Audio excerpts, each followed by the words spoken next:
Hi, humans, and welcome back to Humanities. So, I'm back again with another episode of the Humongous History series, which presents to you Class 12th History, Chapter number 4 Thinkers, Beliefs, and Buildings. And this is your MCQ based question bank for your Term 1 examinations. I'm really excited that we are successfully almost done with this series. अब सिर्फ और सिर्फ 2 chapters बचे हैं and probably काफी जल्दी will be done with that too. So thank you so much for this amazing response. And अगर आपको ये सीरीज पसंद आई है, please share it with your classmates and your friends in general. How to benefit from this series हर बार बताती हूँ, इस बार भी बताऊंगी, because I want you to actually implement these points. If you have read this chapter already, make sure that you pause when you read the questions and try to answer them.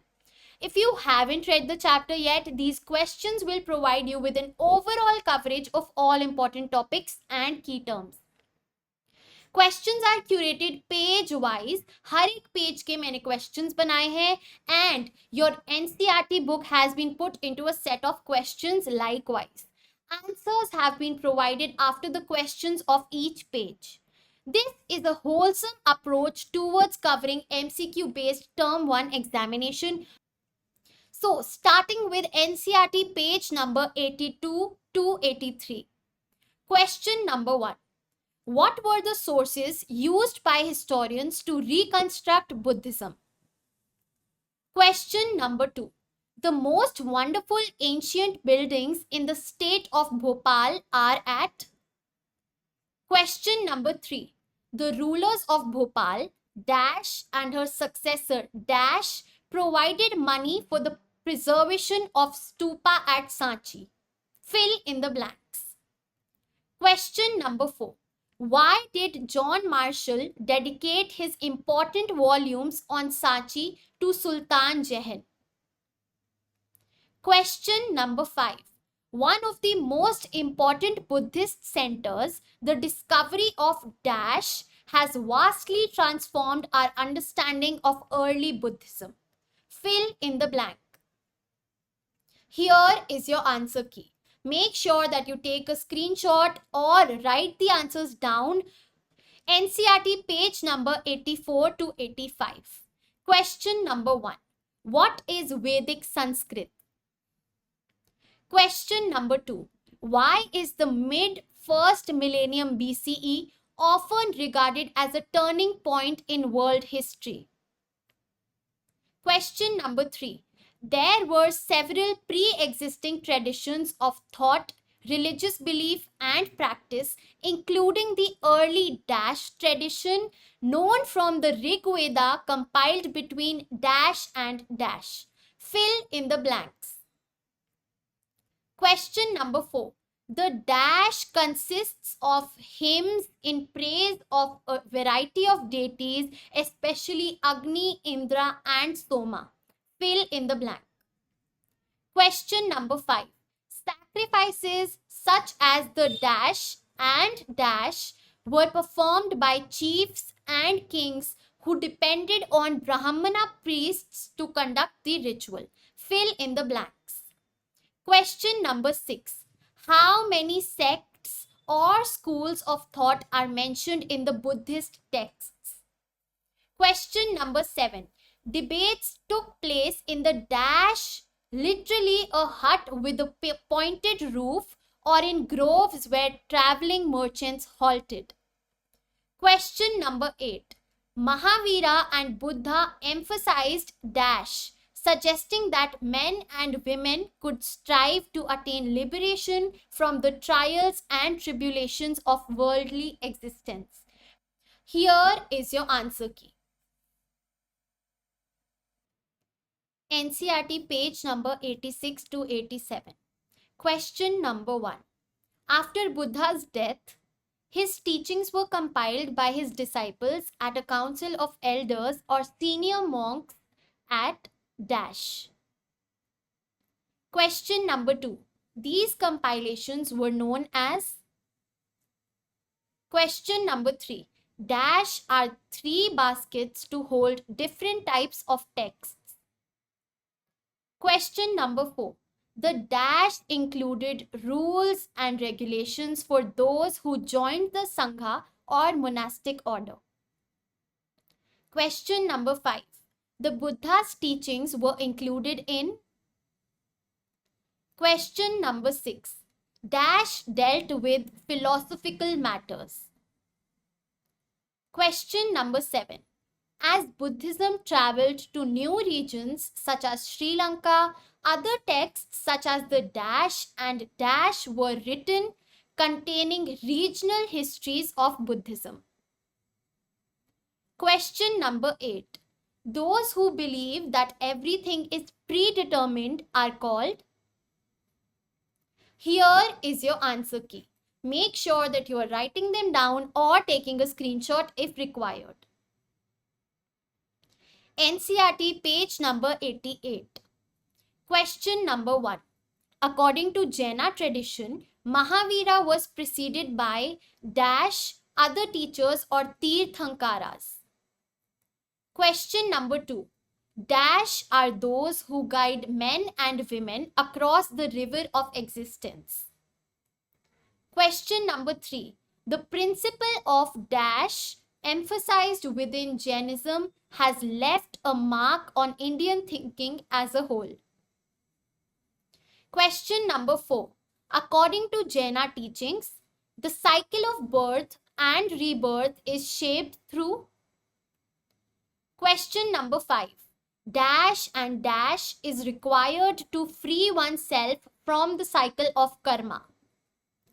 Question number 6. What were the 5 vows taken by Jaina monks and nuns? Here is your answer key. NCERT page number 89 to 90. Question number 1. Jaina scholars produced a wealth of literature in a variety of languages such as. Question number 2. How do we know about the Buddha's teachings? Question number 3. Dash is a biography of a saint or religious leader. Question number 4. Siddhartha, as the Buddha was named at birth, was the son of a chief of the dash. Question number 5. Siddhartha was deeply anguished when he saw dash, dash and a dash. Question number 6. For the rest of his life, Buddha taught dash or the path of righteous living. Here is your answer key. These questions are really important from the multiple choice questions perspective. Make sure that you are learning them and answering them correctly. NCERT page number 91. Question number 1. The Buddha's teachings have been reconstructed from stories found mainly in the dash. Question number 2. According to Buddhist philosophy, the world is dash and constantly changing. It is also dash as there is nothing permanent or eternal in it. Within this transient world, dash is intrinsic to human existence. Question number 3. According to Buddhist philosophy, by following the path of moderation within dash and dash that human beings can rise above these worldly troubles. Question number 4. In an excerpt from Sutta Pitaka, Buddha gave an advice to a wealthy householder named Singla. What were the 5 ways in which a master should look after his servants and employees? Here is your answer key. NCERT page number 92 to 93. Question number 1. The Buddha emphasized dash and dash as the means to escape from the cycle of rebirth and attain self-realization and nibbana. Question number 2. Dash is the extinguishing of the ego and desire. Question number 3. What were the last words of Buddha to his followers according to the Buddhist traditions? Question number 4. Soon there grew a body of disciples of the Buddha, and he founded a dash, an organization of monks who too became teachers of Dhamma. Question number 5. Who persuaded Buddha to allow women into the Sangha? Question number 6. Who was the first woman to be ordained as bhikkhuni? Here is the set of answers. NCERT page number 94. Question number 1. Given below are some of the rules laid down in the Vinaya Pitaka. Choose the correct one. Option number A. When a new felt has been made by bhikkhu, it is to be kept for at least 6 years. If after less than 6 years, he should have another new felt made regardless of whether or not he has disposed the first, then unless he has been authorized by the bhikkhus, it is to be forfeited and confessed. Option number B. In case a bhikkhu arriving at a family residence is presented with cakes or cooked grain meal, he may accept 2 or 3 bowlful if he desires. If he should accept more than that, it is to be confessed. Having accepted the 2 or 3 bowlful and having taken them from there, he is to share them among the bhikkhus. This is the proper course here. Option number C. Should any bhikkhu having set out bedding in the lodging belonging to the Sangha, or having had it set out and then on the departing neither put it away nor have it pulled away, or should he go without taking the leave? It has to be confessed. And option number D, all of the above. Question number 2. What were the ideas that drew men and women to Buddhist teachings? Here is your answer key. NCERT page number 95 to 97. Question number 1. The sites with small shrines attached to them were sometimes described as. Question number 2. Answer the questions given below. A. Where was Buddha born? B. Where did he attain enlightenment? C. Where did he give his first sermon? And D. Where did he attain Nibbana? Question number 3. According to a Buddhist text known as the Dash, Ashoka distributed portions of the Buddha's relics to every important town and ordered the construction of stupas over them. Question number 4. How were stupas built? Question number 5. The stupa originated as a simple semicircular mound of earth, later called Dash. Question number 6. Above the anda was the Dash, a balcony-like structure that represented the adobe of gods. Question number 7. Arising from the Harmika was a mast called the Dash, surmounted by a chhatri or umbrella. Question number 8. Around the mound was a dash, separating the sacred place from the secular world. Question number 9. Worshippers entered through the dash, gateway, and walked around the mound in a clockwise direction, keeping the mound on the right, imitating the sun's course through the sky. Question number 10. Later, the mound of the stupas came to be elaborately carved with niches and sculptures as at Dash and Dash. Here is your answer key. NCERT page number 98. Question number 1. In 1854, Dash, the commissioner of Guntur, Andhra Pradesh, visited Amravati and collected several sculptural panels and took them away to Madras. Question number 2. Who discovered the remains of the western gateway and came to the conclusion that the structure at Amravati was one of the largest and most significant Buddhist stupas ever built? Question number 3. Who wrote, "It seems to me a suicidal and indefensible policy to allow the country to be looted of original works of ancient art"? Question number 4. Why did Sanchi survive while Amravati did not? Here is your answer key. NCERT page number 99 to 100. Question number 1. Dash is a story about a generous prince who gave away everything to a Brahmana and went to live in the forest with his wife and children. Question number 2. Historians often try to understand the meaning of sculpture by comparing it with. Question number 3. How, according to the hagiographies, did Buddha attain enlightenment? Question number 4. Many early sculptors did not show the Buddha in human form. Instead, they showed his presence through dash. Question number 5. What did the following symbols indicate?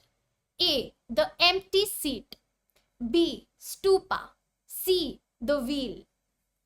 Here are your answers for this set of questions. NCERT page number 101 to 102. Question number 1. Dash, according to a popular belief, was a woman whose touch caused trees to flower and bear fruit. Question number 2.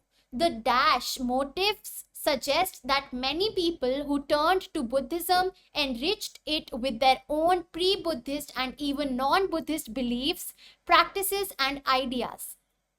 Question number 3. Give an example of how animals were used as symbols of human attributes. Question number 4. Paintings that have survived best are on walls of caves, of which those from dash are the most famous.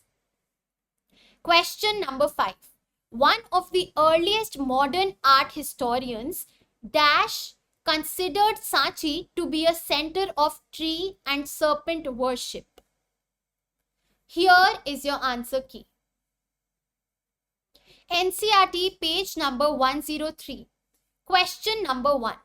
Dash were perceived as deeply compassionate beings who accumulated merit through their efforts but used this not to attain nibbana and therefore abandon the world but to help others. Question number 2. This new way of thinking was called dash, literally the great vehicle. Those who adopted these beliefs described the older tradition as dash or the lesser vehicle. Question number 3. Dash were those who followed the path of old respected teachers, the Theras. Here is your answer key for this set of questions. NCERT page number 104 to 106. Question number 1. Dash is a form of Hinduism within which Vishnu was worshipped as the principal deity. Question number 2. Dash is a tradition within which Shiva was regarded as the chief god. Question number 3. In the case of Vaishnavism, dash developed around the various avatars and incarnations of the deity. Dash avatars were recognized within the tradition. Question number 4. Shiva was symbolized by the dash, although he was occasionally represented in human form too. Question number 5. Vasudeva Krishna was an important deity in the dash region. Question number 6. The early temple was a small square room called the dash with a single doorway for the worshipper to enter and offer worship to the image. Question number 7. Gradually, a tall structure known as the dash was built over the central shrine. Question number 8. One of the unique features of early temples was that some of these were hollowed out of huge rocks as. Question number 9. What was the name of the temple that was entirely carved out of a rock? Here are your answers. Moving on to the last set of questions for this chapter, NCERT page number 107 to 109. Question number 1. The early scholars were very excited when they discovered images of the Buddha and Bodhisattvas were evidently based on dash. Question number 2. These were more often than not found in the northwest in the cities such as dash and dash, where Indo-Greek rulers had established kingdoms in the 2nd century BCE. Question number 3.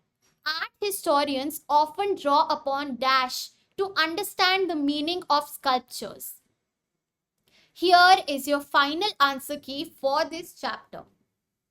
So guys, that is it for today's video. I hope you liked it, and if you really found it to be helpful, please like, share and subscribe for more such content.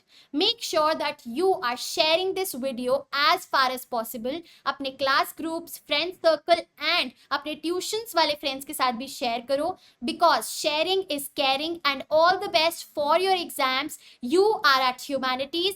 Happy learning. I'll see you in the next video.